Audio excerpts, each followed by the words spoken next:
자, 최근 우리가 성전에 올라가는 노래 15개의 시편을 차례대로 보고 있는데요. 어제 본문이었는데 우리가 보지 못하고 넘어갔던 127편을 오늘 함께 보려고 합니다. 보통은 지나간 본문은 제가 다시는 보지 않는데 특별히 이 127편을 따로 보는 이유가 있습니다. 그것이 무엇이냐면 이 127편이 15개의 시편 중에 정중앙 한가운데 위치해 있기 때문입니다. 성경에 나오는 숫자나 배열이나 순서에는 특별한 의미가 있는 거 다 아시죠? 우리 한번 표를 보겠습니다. 네, 앞에 표를 보시면 우리가 현재 보고 있는 새벽에 보고 있는 말씀입니다. 그래서 1번부터 120편부터 순서대로의 주제입니다. 그런데 앞에 7개, 그 다음에 뒤에 7개, 그 다음에 가운데 8번, 이 127편이 저기 한가운데 8번으로 자리하고 있는 것입니다. 그런데 127편의 주제가 무엇입니까, 여러분? 한가운데 은혜입니다. 은혜. 이것이 무엇을 말해주는 걸까요, 여러분? 성전에 예배하러 올라가는 자들이 진정한 예배를 드리기 위해서 이 시편 15개를 고백하고 있는데 그 고백의 중심, 예배자의 중심, 예배의 중심은 무엇이다? 하나님의 은혜라는 것입니다. 이렇게 하나님께 예배를 드릴 수 있고 제사를 드릴 수 있는 기회조차도 하나님의 은혜로 생긴 것이고, 예배의 자리까지 나올 수 있었던 삶의 힘도 하나님의 은혜로 주어진 것이고, 우리를 통해 드려지는 예배를 통해 맺어지는 열매와 축복들, 이 모든 것들의 근원은 무엇이다? 바로 하나님의 은혜라는 것입니다. 여러분, 제가 한 가지 질문을 드려볼게요. 우리는 은혜를 받아서 예배에 나오는 것입니까? 아니면 은혜를 받기 위하여 예배에 나오는 것입니까? 다시 한번, 우리는 은혜를 받아서 그 은혜에 감사해서 예배를 드리러 오는 것입니까? 아니면 은혜를 받기 위하여 예배를 드리러 오는 것입니까? 이 논점으로 다른 질문도 가능할 것 같아요. 우리는 성령의 역사로 회개하고 예수를 구주로 영접하여 구원을 받는 것입니까? 아니면 우리가 회개하고 예수를 믿었기 때문에 성령을 받고 구원을 받는 것입니까? 이 두 질문의 핵심은 이거예요. 우리가 먼저입니까? 하나님이 먼저입니까? 우리의 노력과 헌신과 결단과 믿음이 먼저입니까? 아니면 하나님의 은혜가 먼저입니까? 뭐라고 대답해야 될지는 얼핏 알 것 같지만 여러분, 확신은 없으시죠? 많은 크리스천들이 이 부분에 헷갈려합니다. 그래서 누가 물어보면 그래도 정답 같은 하나님의 은혜죠 라고 얼버무리며 지나가는 경우들이 많습니다. 그러나 오늘부로 여러분들 확실하게 알기를, 확실하게 고백하기를 소망합니다. 하나님의 은혜가 늘 먼저입니다. 당연히 하나님의 은혜가 늘 먼저입니다. 복음서에 보면 예수님의 공생의 기간에 병고침을 받거나 귀신 들린 사람들이 회복이 되거나 죽었던 사람들이 일어나는 일들이 많았습니다. 그리고 그 현장 하나하나를 들여다보면 그 모든 일은 믿음의 역사였고, 예수님은 항상 믿음이라는 매개체를 통해 역사하셨습니다. 물론 일부 사건에서는 사람이 믿음이 없는 상태에서도 예수님이 일방적으로 가지신 권위로 인하여 병을 고치신 사건도 있었지만 아주 극소수일 뿐더러 믿음으로 고침받은 자들만 놓고 보면 분명 그 당시에 만약에 그들에게 믿음이 없었다면 그들은 병 고침을 받지 못했다라는 거죠. 분명히 믿음으로 말미암아 그들이 병 고침을 받고 기적을 경험하였습니다. 그러면 그들의 믿음이 먼저였을까요, 여러분? 그들이 먼저 예수님을 잘 믿었기 때문에 예수님으로부터 기적을 받은 것일까요? 한번 우리가 살펴봅시다. 마태복음 9장에 보면 12년 혈루증을 앓았던 여인이 나옵니다. 그녀는 예수님의 옷자락만 만져도 병이 낫겠다라는 믿음으로 예수님께 나아갔다가 그 믿음으로 인하여 병 고침을 받게 됩니다. 그런데 그녀가 어떻게 그런 큰 믿음을 가질 수 있었을까? 한번 생각해 보신 적 있으십니까? 그녀가 예수님을 만난 시점이 언제냐면 예수님께서 공생활을 시작하신 지 1년 반이 지났을 때입니다. 1년 반, 절반이 지났을 때입니다.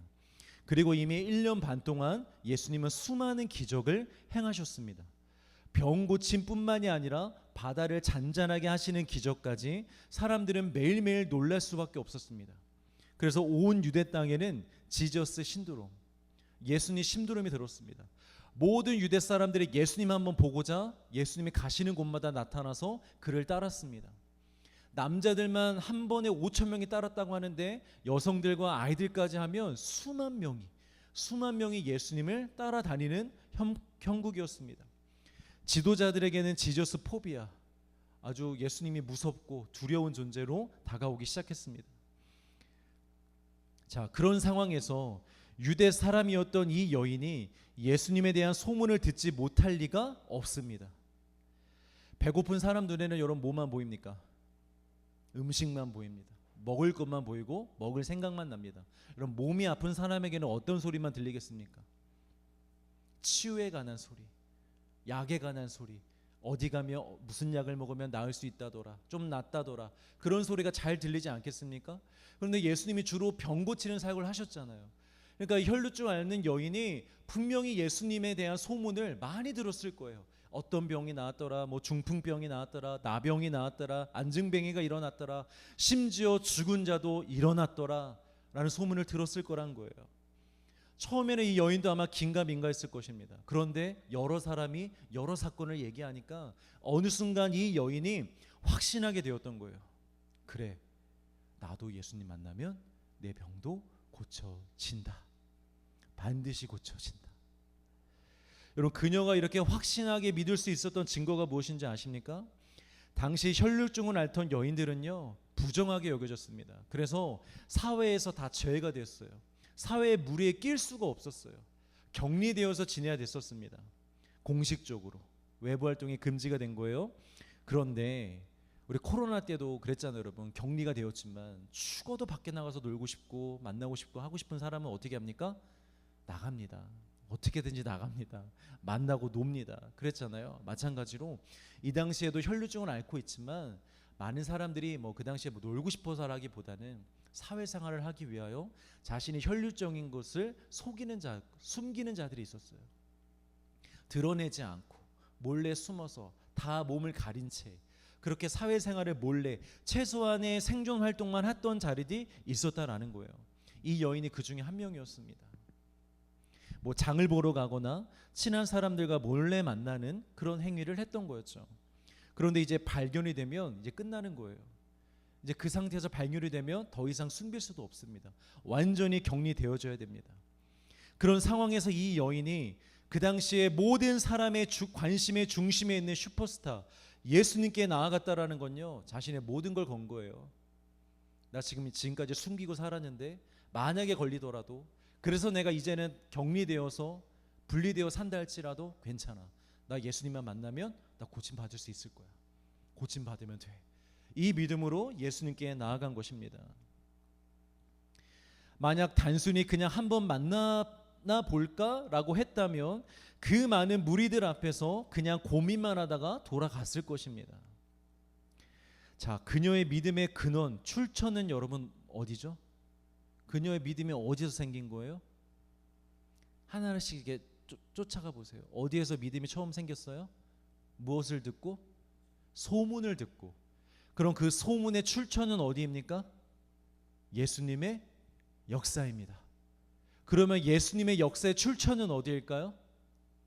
하나님의 은혜입니다. 사도행전 10장 38절 같이 있습니다. 시작. 하셨음에 그가 두루 다니시며 선한 일을 행하시고 마귀에게 눌린 모든 사람을 고치셨으니 이는 하나님이 함께 하셨음이라. 아멘. 놀라운 말씀입니다.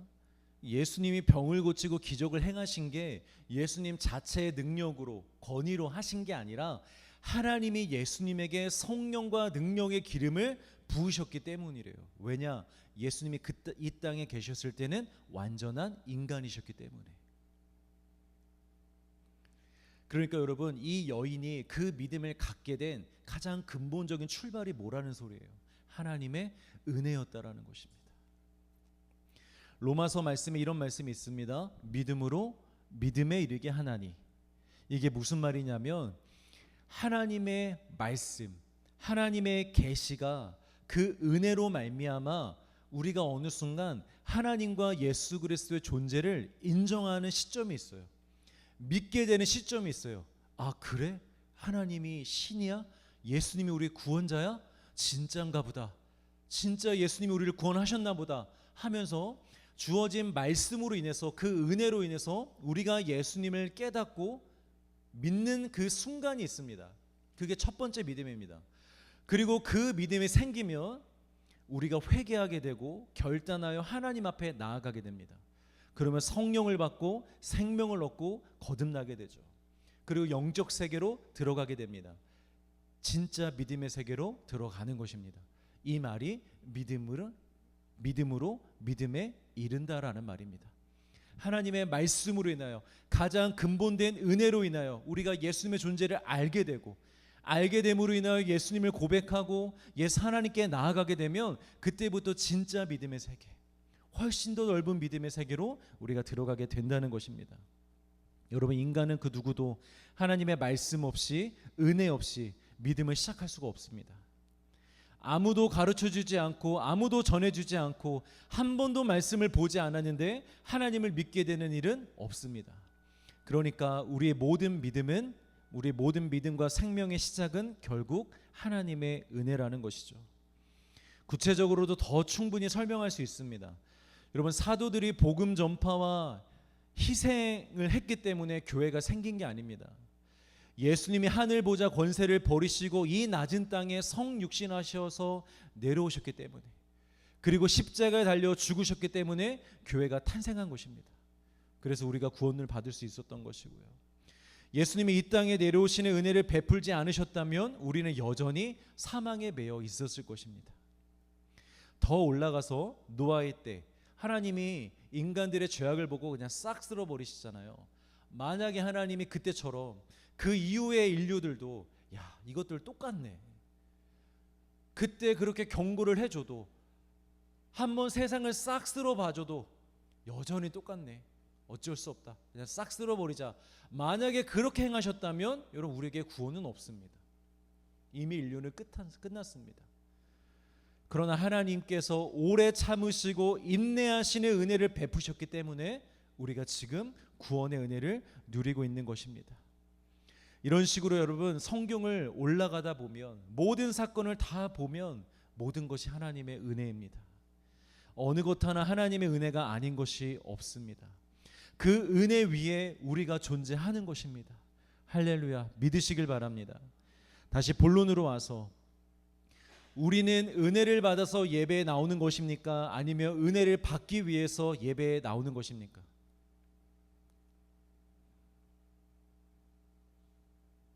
둘 다 맞습니다, 여러분. 이미 우리는 은혜를 받았습니다. 아주 큰 은혜를 받았습니다. 우리가 하나님을 예배할 이유는 충분하고도 넘칩니다. 여러분, 더 이상 예배를 드려야 하는 이유를 찾지 마시길 바랍니다. 내가 그 예배 왜 가야 되지? 내가 왜 기도해야 되지? 주일 예배를 뺀 나머지 예배에 여러분 이유를 찾지 마시길 바랍니다. 가능하면 기쁨으로 모든 예배에 참석하시길 바랍니다. 할 수만 있다면 허락된 예배에 여러분 참석하시길 바랍니다. 왜냐하면 이미 우리에게 주신 은혜가 너무나 크기 때문입니다. 그리고 여기에 더해서 계속해서 은혜를 받기 위해서도 여러분 예배에 나오시길 바랍니다. 하나님의 은혜는 언제나 현재 진행형이고 미완료 상태입니다. 과거에 받은 은혜만으로는 여러분 살아갈 수 없습니다. 매일매일 우리의 삶 속에 하나님의 은혜가 새롭게 부어져야 됩니다. 왜냐하면 우리에게 주어지는 생명과 우리가 누리는 복과 우리가 얻게 될 은혜는 하나님과의 연합과 동행과 신뢰의 관계에 있기 때문입니다. 하나님께 뭔가 잘 보여서 한 번 은혜를 빡 받고 그것으로 몇 년을 잘 살다가 은혜가 떨어질 때쯤에 배터리가 다 떨어져 가네, 다시 한번 빡 받아야겠는데 하고 나와서 다시 한번 은혜를 세게 받고 또다시 내 삶으로 돌아가서 또 그렇게 살 수 있는, 여러분, 그런 것이 아닙니다. 은혜는 그렇게 산 사람이 누구예요? 탕자예요. 탕자. 아버지께 받을 수 있는 것을, 나눠서 받을 수 있는 것, 매일매일 누릴 수 있는 것들을 아버지 그러지 마시고 한 번에 그냥 주세요. 어차피 내 평생에 아버지 이거 다 나눠서 주실 거잖아요. 저 매일 이거 누리게 하실 거잖아요. 저의 목 그냥 지금 떼어서 한 방에 주세요. 저 그거 한 방에 받아서 제 인생 제가 한번 살아보겠습니다. 그렇게 간 게 탕자입니다. 그런데 여러분, 그렇게 살아지나요? 이게 그렇게 살 수가 없어요, 여러분. 아버지를 떠나 살다가 결국 망가지고 돌아왔잖아요. 그럼 만약에 탕자가 며칠 회복하고 아버지가 주는 음식 먹고 그 집에서 야, 여기가 좋다 했다가 한번 다시 나가볼까 하고 또 나갔다면, 그럼 그때는 또 이 사람이 잘 살았을까? 탕자가? 막장 드라마 시작되는 거예요, 여러분. 그렇게 살 수가 없습니다. 여러분, 명심하십시오. 한 번의 은혜로 버틸 때까지 또 홀로 살아보는 그런 삶, 이제 그만 멈추시길 바랍니다. 내가 한동안 기도 많이 했으니까, 한동안 예배 잘 드렸으니까 좀 쉬어도 되겠지 라는 생각만큼 여러분 위험한 생각 없습니다. 사탄이 가장 좋아하는 생각입니다. 사탄이 가장 기다리는 찰나의 순간입니다. 방심하는 거. 쟤 저렇게 예배 잘 드리다가 기도 잘하다가 쟤 반드시 방심한다. 나 이렇게 지금 기도도 많이 하고 예배도 많이 하고 있으니까 나 좀 이제는 좀 놀까? 이제는 좀 쉬어도 되지 않나? 하는 그 찰나가 반드시 온다. 조금만 기다려봐 하면 사탄들끼리 이렇게 회의를 한다고요. 그러다가 예배를 쉴 때, 기도를 쉴 때 반드시 덮칩니다. 반드시 그걸 물어버립니다. 여러분, 삶에서 우리 많이 경험해보지 않았어요? 쉰다고 그게 쉼이 되던가요? 아닙니다, 여러분.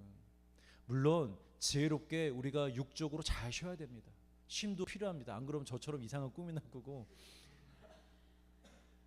하나님 주신 꿈이지만 꿈이겠지만 잘 쉬어야 됩니다. 그러나 여러분, 예배를 포기할 만큼 여러분 쉬면 안 됩니다. 기도를 포기하면서 여러분 쉬시면 안 됩니다. 기도의 끈을 반드시 붙잡으시고 예배를 끝까지 붙잡으시길 바랍니다. 시편 69편 19절 같이 읽습니다. 시작. 원이신 하나님을 찬송할지로다. 날마다 우리의 짐을 지신다라는 건 무슨 말이냐면 우리의 인생을 아신다라는 거예요. 하루하루 우리가 얼마나 힘들게 살아가는지, 얼마나 수고하며 살아가는지, 얼마나 어려움 속에 고통 속에 살아가는지 하나님이 그 짐을 다 아셔서 그 짐을 져주신다라는 건 은혜를 주신다라는 거예요. 언제마다? 날마다 주신다라는 거예요. 그러니까 여러분, 우리는 매일매일의 은혜가 필요합니다. 매일매일 하나님의 은혜가 필요한 사람들입니다. 그걸 인정하셔야 돼요. 여러분들을 위해서, 다른 사람을 위해서 인정하라는 소리가 아니에요. 여러분들을 위해서 인정하시고 매일매일의 은혜를 구하는 우리가 되길 소망합니다. 자, 이제 여기까지가 이제 서론이고 이제 본격적으로 시편 말씀을 보겠습니다. 자, 여러분, 이 구약 시대에 제사를 지내러 예루살렘 성과 성전의 계단을 올라가는 사람들의 입장에서 한번 생각해 보십시오. 당시에 예루살렘 성에 사는 사람들 소수를 제외하고는 대부분이 지방이나 타국에서 먼 길을 걸어왔어야 됐다 그랬잖아요. 그래서 그들을 뭐라고 불렀다고요? 순례자들이라고 불렀다고요. 멀리서 와야 되기 때문에 쉽지 않습니다. 우리처럼 뭐 최대 1시간, 그것도 차나 대중교통으로 이동하는 정도 그런 게 아닙니다. 최소 3일입니다. 이 예배를 드리려면 걸어서, 그것도. 그리고 최대 2달에서 3달입니다. 유럽에서 오는 사람들은 2-3달이 걸립니다. 그 기간만큼 자신의 집과 가축과 기업을 돌보지 못하고 내려놔야 합니다. 그 긴 시간을 집을 비워야 되는 거예요. 그리고 또 오는 길에 뭐 여행 간다고 야 우리 여행처럼 가자 하면서 콧노래 부르면서 올 수 있을까요? 그렇게도 안 됩니다. 왠 줄 아세요? 이 당시에 길목마다 강도들이 있었어요. 근데 여러분, 제사를 지내려면 가축을 가져가야 됐잖아요. 또 먼 길을 여행해야 되기 때문에 그 기간 동안 사용할 만큼의 현금도 들고 가야 되죠. 그러니까 강도들에게 딱 좋은 밥인 거예요. 딱 좋은 대상인 거예요. 강도질하기에. 그만큼 이 사람들이 그 순례자의 길, 먼 길을 예배하러 올 동안 긴장할 수밖에 없고 경계하며 올 수밖에 없었다라는 거예요. 자, 이렇게 힘들게 왔습니다. 엄청난 노력을 가지고 왔습니다. 또 희생도 하며 왔습니다. 그러면 인간의 본성상 여러분 제사를 지내러 올라가는 그 계단에서 어떤 마음이 들 수 있을까요? 상식적으로 내가 이렇게 수고하고 헌신하고 노력하고 희생했는데 제사를 드리러 올라가면서 자연스레 우리 마음에 인간의 마음에 어떤 마음이 들까요? 내가 이렇게 힘들게 왔으니 하나님께서 나를 기쁘게 맞아주시겠지. 내가 이렇게 많은 것을 희생했으니 분명 하나님께서 제대로 보상을 해주시겠지. 내가 이렇게 노력했으니 내가 이렇게 헌신했으니 하나님이 내게 은혜 주시겠지. 여러분 왠지 굉장히 익숙한 생각들이지 않나요? 우리가 자주 하는 생각들입니다. 우리가 이렇게 열심히 하고 노력하고 수고도 하고 헌신하고 희생하면 누구의 예배보다 내 예배를 받아주시겠지. 덜 노력하고 덜 수고한 사람들보다 나에게 더 큰 보상을 해주시겠지. 이렇게까지 했는데 내 기도 들어주시겠지 하는 생각들이요. 쉽게 말해서 인간의 노력과 헌신을 근거로 하나님께서 나에게 은혜를 주실 것이라는 기대가 자연스레 생기게 된다라는 거예요. 여러분 솔직히 정말 안 그렇습니까? 우리가 하는 만큼 우리 마음속에 그런 마음이 있지 않아요? 하나님 저 이 정도 하는데 지금 저 새벽에도 이렇게 나오고 있고 이렇게 헌신하고 있고 이렇게 노력하고 있는데 하나님 내 기도 솔직히 인간적으로 까놓고 얘기해서 들어주셔야 되는 거 아니에요 하나님? 이라고 기도하고 싶지 않아요 여러분? 네 맞아요. 그게 솔직한 우리의 마음이에요. 목회자도 그래요 여러분. 그런 마음이 들 수밖에 없습니다. 그리고 이런 생각들이 얼핏 보면 논리적이고 나름 믿음을 동반한 고백처럼도 보입니다. 그런데 성경은 이런 것들을 좋아하지 않아요. 하나님은 이런 것들을 허락하지 않습니다. 왜냐하면 이런 생각들은 복음과 상관없을 뿐더러 오히려 복음의 대척점에 있는 생각들이기 때문입니다. 그럼 복음이 무엇입니까? 복음. 굿뉴스, 좋은 소식이잖아요. 뭐가 대체 좋은 소식이에요? 영혼의 구원 그건 당연한 거고 영혼의 구원 말고 복음이 이 땅을 사랑하는 천국에 가는 거 말고도 이 땅을 사랑하는 우리에게 매일매일 좋은 소식이 된다는데 왜 우리에게 매일매일 좋은 소식이 될까? 복음은 자격이 없어도 은혜를 주시는 하나님의 사랑입니다. 자격이 없는 우리에게 아무것도 하지 않는 우리에게 하나님이 주시는 은혜입니다. 그 은혜를 받아서 믿음으로 말미암아 하나님께 더 나아가 더 큰 은혜를 누리게 되는 것, 더 깊은 은혜로 들어가게 되는 것, 은혜로 시작하여 은혜에 이르는 것.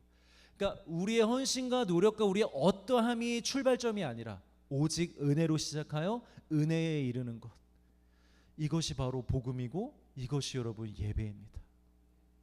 더 좋은 거예요 여러분. 사실은 우리가 노력했으니까 하나님 나에게 주세요 이것보다 하나님 저 아무것도 제대로 한 게 없지만 저 너무 부족하지만 하나님 그런 자들에게도 은혜를 주시는 줄 믿습니다. 그 은혜 내가 구하오니 나에게 허락하여 주시옵소서. 여러분 이게 복음을 사는 사람들입니다. 하나님이 이걸 원하시는 거예요. 야 이런 거 얘기하지 마. 알았어 잘했어 기특해. 그런데 그걸 근거로 하여 나에게 은혜를 구하는 건 그거는 율법 시대에 하는 거였어. 이제 너희들에게 더 좋은 소식이 있잖아. 더 좋은 방법이 있잖아. 네가 좀 부족해도 괜찮아. 연약해도 괜찮아. 잘하지 못했어도 괜찮아. 네가 믿고 구하기만 하면 돼. 그럼 내가 은혜를 줄 거야. 여러분 이 복음을 날마다 붙잡으시면서 복음으로 기도하며 살아가시길 주의 이름으로 축복합니다. 계단 중간까지 올라오면서 혹시나 자기 의와 자기 헌신을 근거로 예배하려는 자들이 있을 수 있기 때문에 중간에 이 말씀을 주시는 거예요. 이 고백이 없으면 이것이 인정되지 않으면 여러분 그 뒤에 나오는 고백들은 의미가 없어요. 그 뒤에 드려지는 제사는 의미가 없어요. 하나님이 원하시는 게 아니니까. 자, 오늘 말씀 시편 127편 1절과 2절을 같이 읽습니다. 시작. 세우는 자의 수고가 헛되며 여호와께서 성을 지키지 아니하시면 파수꾼의 깨어 있음이 헛되도다. 너희가 일찍이 일어나고 늦게 누우며 수고의 떡을 먹음이 헛되도다. 그러므로 여호와께서 그의 사랑하시는 자에게는 잠을 주시는도다. 아멘. 여러분, 늦게 눕고 늦게 일어나는 걸 뭐라 그래요? 그런 사람들을 게으른 사람. 혹은 너무 또 우리가 그렇게 뭐 하지 맙시다. 그 사람들이 늦게까지 일을 할 수 있으니까 그냥 올빼미형 인간으로 생각을 하면 됩니다. 그런데 여러분, 일찍 일어나는데 늦게 눕는 사람들은 어떤 사람들입니까? 일찍 일어나는데 늦게 자는 사람들. 새벽기도 나오는데 12시가 돼서 뭐라고요? 목사님이요? 네. 대단히 부지런하고 성실하고 네, 대단히 부지런하고 성실하고 열심히 있는 사람을 말합니다. 보통 사회에서, 그죠? 회사에서도 그렇죠. 어떤 목표와 꿈을 향해 성과와 성취를 위해 열심히 달려가는 사람들이 그렇게 삽니다. 그런데 그렇게 사는 것이 헛되다고 합니다. 오해하시면 안 됩니다. 그런 반대로 살면 된다는 말인가? 그런 의도는 1도 없습니다. 성경은 분명히 개미에게서 부지런함을 배우라고 합니다. 인간의 게으름을 개미와 비교하시면서 절대 게으르지 말라고 하십니다. 여기서 이렇게 열심히 살아도 인생이 헛될 수밖에 없는 전제 조건 한 가지는 무엇이냐면 바로 하나님입니다.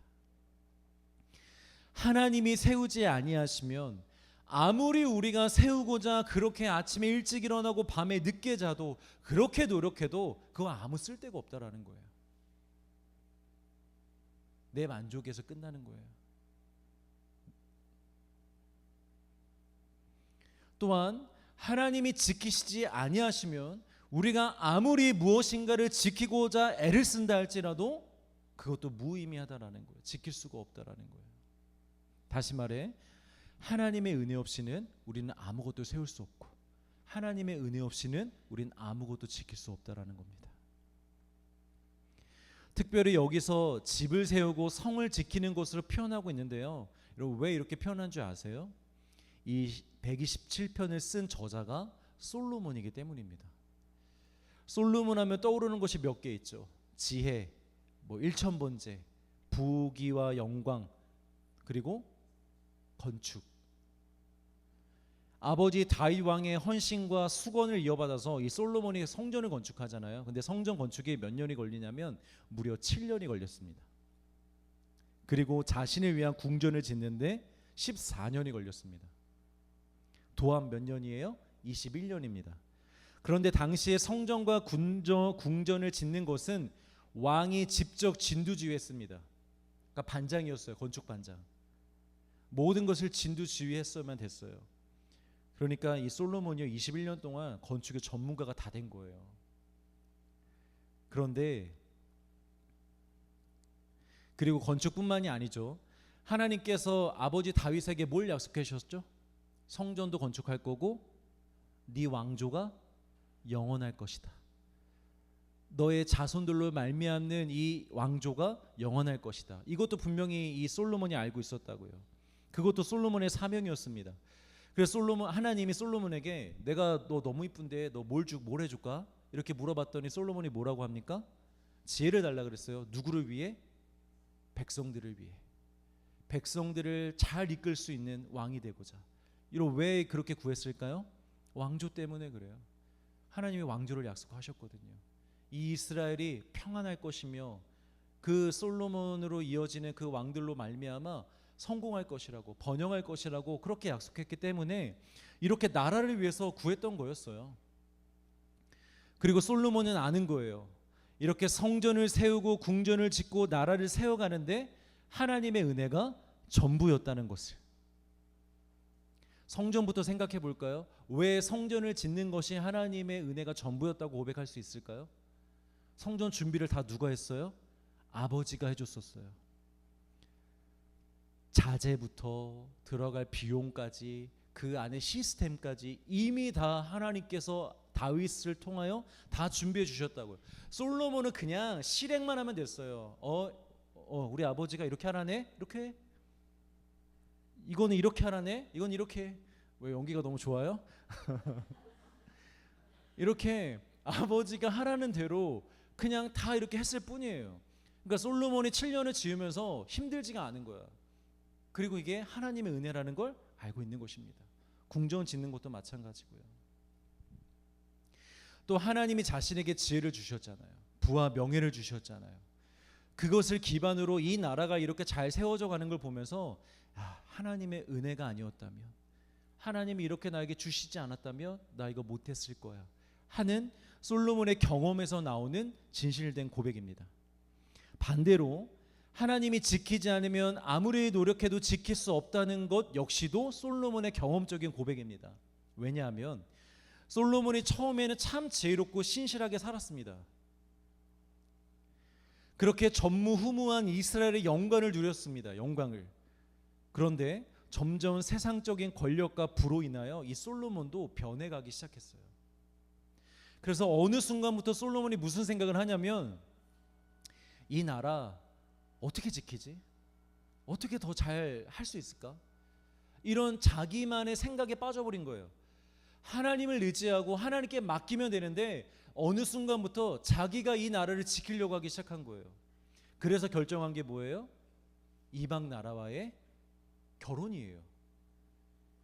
저 나라들이 언젠가 우리를 칠 수도 있는데, 원래 같았으면, 원래 믿음이었다면 하나님이 있는데 대적이 뭔 상관이야, 지금까지 우리가 하나님의 은혜로 다 이기면서 살았는데, 그랬을 텐데 어느 순간 내가 지키려고 하다 보니까 이거 어떻게 하면 좋을까? 이 대적들의 위험 요소를 어떻게 이걸 없애지? 결혼하면 되겠다. 내가 이방 공주들과 결혼을 해서 이 연맹을 맺자. 그래서 아예 사돈을 맺어서 나를 공격하지 못하게 만들자 라고 인간의 방법을 생각해낸 것입니다. 그리고 그 결혼을 통하여 우상까지도 들어오게 된 거죠. 그럼 나름 노력이에요. 이거 왕으로서 백성을 위하여, 나라를 위하여 헌신하고 희생한 거예요. 무릎 꿇은 거예요. 그런데 여러분, 그게 그렇게 잘 됐을까요? 아닙니다. 사실은 이스라엘의 멸망의 시작이 바로 솔로몬의 이 생각에서부터 시작된 겁니다. 내가 지키려고 한 그 행위 때문에, 그 결혼 때문에, 그 우상 숭배 때문에 이스라엘이 결국에는 멸망의 길을 걷게 됩니다. 여러분, 우리의 인생을 요약하면 결국 두 가지거든요. 첫 번째, 세우는 것, 두 번째, 지키는 것입니다. 인생은 먼저 세우는 것이죠. 우리가 이 땅에 처음 태어나면 한 사람의 독립적인 존재로 세워져 가는 시기를 겪는 거예요. 어렸을 때부터 청소년기를 겪으면서 한 사람의 독립적인 인간, 나중에 부모님의 품을 떠나 사회에서 홀로 살아갈 수 있는 인간이 되기 위하여 몸도 자라고 마음도 자라고 생각도 자라고 정서도 자라면서 그렇게 우리가 인간으로서 세워져 가는 것입니다. 그리고 그 시기가 지나면 우리가 배우자를 만나서 가정을 이루어 또 하나의 가정을 이제 세워가게 됩니다. 자식도 낳으면서. 그리고 그 사이 안에 우리가 예수님을 믿게 된다면, 예수님을 영접하게 된다면 그때부터는 우리의 신앙을 세워가기 시작하고요. 또 각자의 일과 사람들과의 관계 등 모든 것들을 잘 세워가는 것이 결국 인생이잖아요, 여러분. 우리 왜 삽니까? 이런 것들을 세워가려고 사는 거잖아요. 그리고 그와 함께 가는 것이 세운 것을 지키는 것입니다. 세우기만 하면 됩니까, 여러분? 그때부터 지켜야죠. 결혼식만 올리면 됩니까? 아니죠. 그때부터 가정을 지켜야죠. 자식 낳기만 하면 됩니까? 아니죠. 자식을 지켜야죠. 회사에 그냥 취업만 하면 됩니까? 아니죠. 열심히 일하고 발전하고 회사에 기여하고 그렇게 해서 해야죠. 그래야 그걸 먹고 사는 걸 지킬 수가 있죠. 신뢰, 가치관, 신앙, 사랑 이런 것들이 무너지지 않도록 또한 지키며 살아가는 게 그게 바로 인생입니다. 이렇게 인생은 결국 세우고 지키는 게 전부라고 해도 과언이 아닙니다. 그런데 이 모든 것이 누구의 손에 달려있다? 하나님의 손에 달려있다.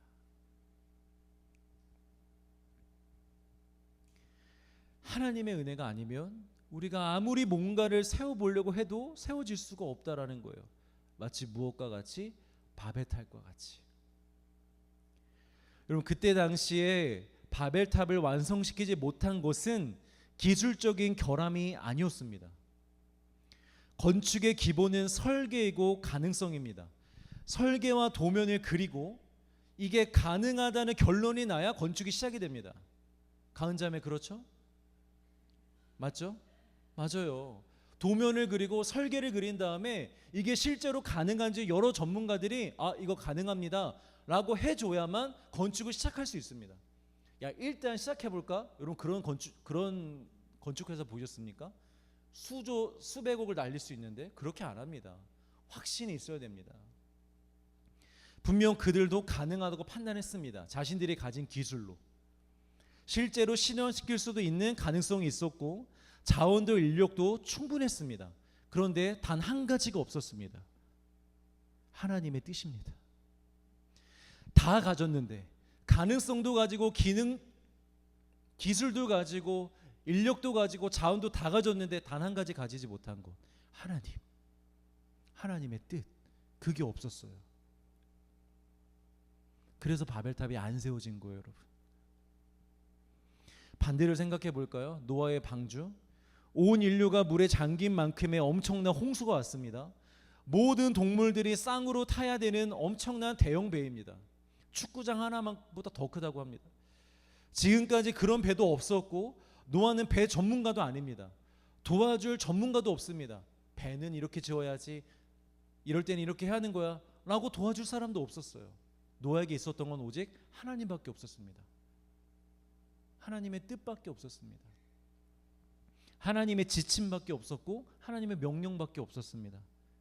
인력도 자원도 다 부족했습니다. 그 큰 배를 짓는데 노아의 가족밖에 없습니다. 자식들이 그거 잘 도와줬을까요? 웬만한 자식들은 그렇게 안 하던데 노아가 아마 주로 엄청 고생했을 것입니다. 이게 말도 안 되는 일이라는 그 증거가 무엇이냐면 노아의 방주가 여러분 몇 년 만에 지어집니까? 100년이나 걸립니다. 아무리 배가 커도 여러분 뭘 하나 세우고 짓는데 100년이 걸린다고 생각해 보세요, 여러분. 그만큼 힘들고 어렵고 사실은 불가능한 일이었다라는 거예요. 그렇지만 정확히 하나님의 때에 완성이 됩니다. 만약 하나님의 심판의 시간이 더 빨랐다면 하나님의 은혜로 더 빨리 지어졌을 것입니다. 핵심은 무엇이냐? 불가능했지만 하나님의 뜻이 있었다라는 거예요. 불가능하지만 하나님의 은혜가 있었다라는 거예요. 불가능하지만 하나님이 도와주셨다라는 거예요. 그래서 사람이 할 수 없는 일이 노아가 하게 된 것입니다. 인간의 힘으로 도저히 만들 수 없는 그 방주를 짓게 된 것입니다. 우리의 인간의 미련함은 끝이 없습니다. 이런 설교를 들어도 여전히 이런 생각을 하며 살아갑니다. 내가 더 열심히 하면 뭐 그래도 좀 될 것 같고, 내가 더 노력하면, 계획을 좀 더 잘 세우면, 방법을 좀 강구해 보면, 좋은 사람을 만나면, 도와줄 사람을 만나면, 그러면 내가 원하는 거, 내가 이루고자 하는 거 그래도 세울 수 있지 않을까? 그렇게 생각하며 살아가는 사람들이 여전히 있습니다. 그러나 성경은 분명히 말합니다. 하나님께서 세우지 아니하시면 너희들의 모든 수고는 헛된 거야. 이런 수고가 헛되다는 것은 첫 번째로는 아예 세워지지 않는 걸 의미합니다. 너희가 그렇게 수고해도 완성 못해. 그 일 안 이루어져. 이게 첫 번째고요. 두 번째, 이루어진다 할지라도, 정말 죽을 둥 살둥해서 내가 원하는 것을 이룬다 할지라도 그것이 나에게 영적으로 아무런 유익이 없다라는 말입니다. 오히려 하나님의 영광을 가리고 하나님과 더 멀어지게 만드는 일이 될 수 있다는 것이죠. 여러분, 그런 일을 이루겠다고 세월을 낭비하고 헛된 수고를 하는 일이 없기를 주의 이름으로 축복합니다. 그리고 어떤 일을 하시든지 하나님의 은혜가 절대적으로 필요함을 인정하시고, 이 인정하는 걸 가장 증명해낼 수 있는 게 뭐냐면 하나님께 기도하는 것입니다. 하나님, 저 이 일을 하는데 저의 능력과 실력과 저의 무엇으로도 이거는 불가능합니다. 하나님의 은혜가 없으면 저 못합니다. 그래서 저 가장 많은 시간을 하나님께 기도합니다. 하나님께 맡기고 하나님을 의지합니다. 그런데 말로만 기도의 자리에 나오지 않고 예배는 하지 않고 하나님을 의지하지 않으면서 말로만 하나님 좀 도와주세요. 하나님 저 좀 도와주세요. 그렇게 하고 있다면 여러분 그건 하나님을 의지하는 게 아니에요, 여러분. 지키는 것도 마찬가지입니다. 우리가 우리의 인생 여러분 못 지켜요. 여러분 가정 여러분이 못 지킵니다. 우리 자녀 우리가 못 지킵니다, 여러분. 여러분들 사람들과의 관계, 여러분 건강, 여러분 생명조차도 우리가 못 지킵니다.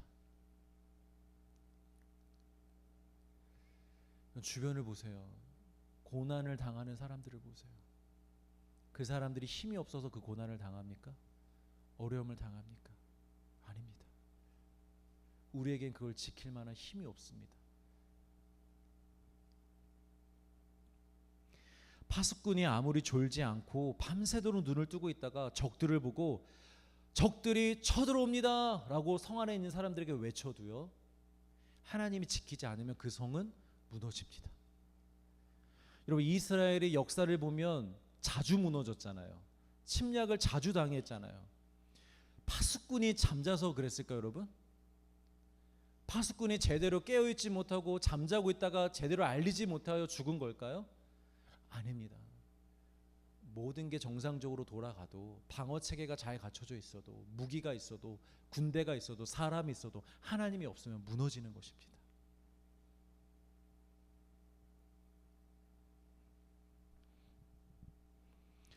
여러분 우리의 삶을 지키는 것 역시 하나님의 은혜가 절대적으로 필요함을 인정하시길 바랍니다. 그리고 그것을 위해서도 여러분 가장 많은 시간을 기도에 쓰시길 바랍니다. 밖에 나가서 어떻게 하면 내 가족을 지킬까? 돈을 더 벌까?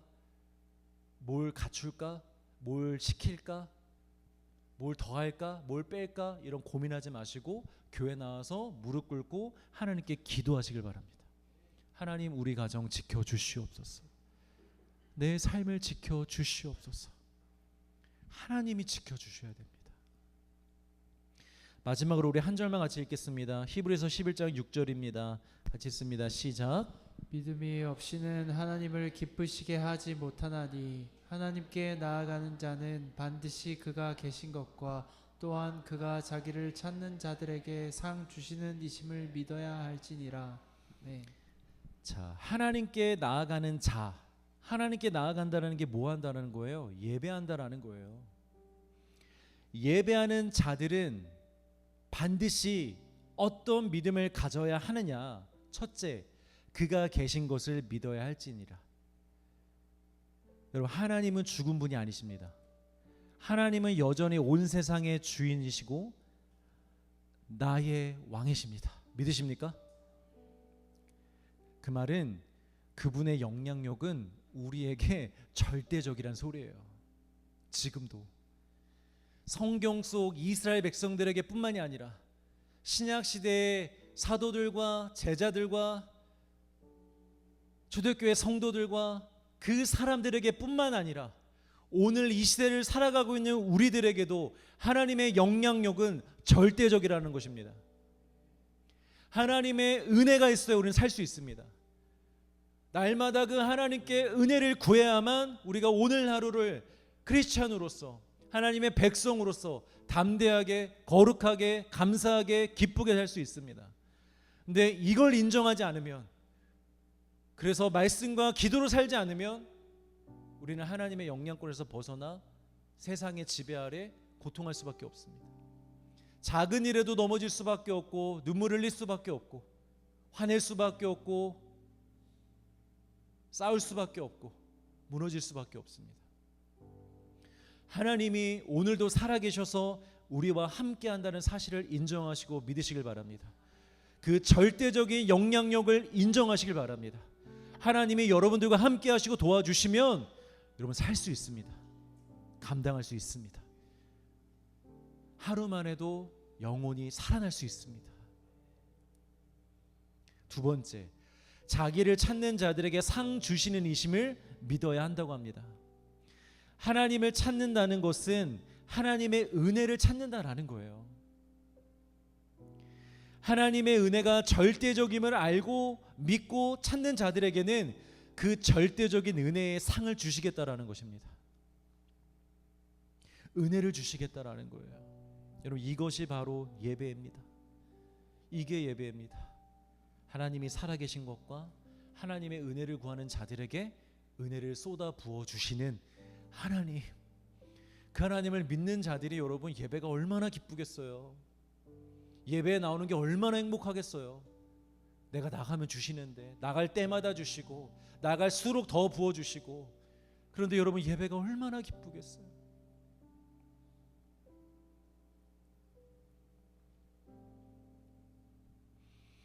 여러분, 이미 이 모든 삶을 시작시켜줄 하나님의 은혜는 이미 완성되어서 우리에게 왔습니다. 믿으시길 바랍니다. 그 은혜가 우리 문 앞에서 이미 기다리고 있어요. 우리가 대단히 뭘 노력해야만 그 은혜가 처음부터 시작되는 게 아니라 이미 예수 그리스도를 통하여 우리에게 쏟아 부어주실 하늘에 속한 모든 신령한 복을 가지고 우리 앞에 와 계십니다. 우리가 이제 그 문을 열고 그 은혜를 먼저 받으시면 됩니다. 그걸 받아서 삶으로 가, 예배 자리로 가, 하나님께 믿음으로 구하면 됩니다. 하나님, 저 이제 하나님 계신 것과 하나님의 은혜를 구하는 자들에게 은혜를 주시는 줄 정말 믿습니다. 그래서 저희 지금부터 구하겠습니다. 삶에서도 순간순간 하나님께 은혜를 구하고 예배 자리에 와서도 하나님께 은혜를 구하겠습니다. 이렇게 사는 거예요. 여러분, 정말 놀라운 역사가 시작될 것입니다. 여러분, 정말 놀라운 은혜가 시작될 것입니다. 요즘에 이렇게 설교를 듣다 보면 이런 설교들이 많아요.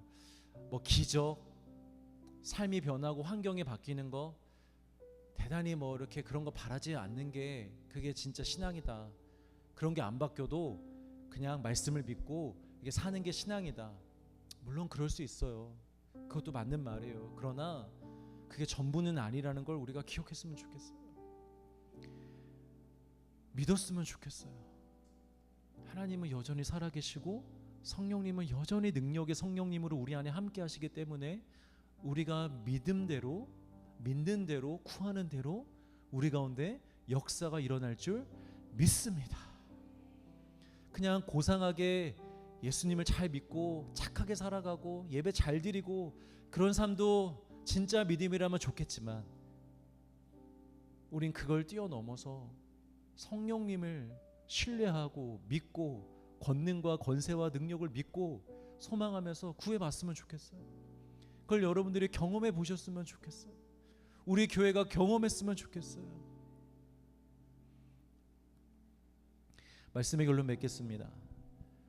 오직 은혜를 사모하는 믿음으로 예배하는 자들 되셔서 여러분들의 인생이 거룩과 능력과 평안으로 세워져 가시길 축복합니다.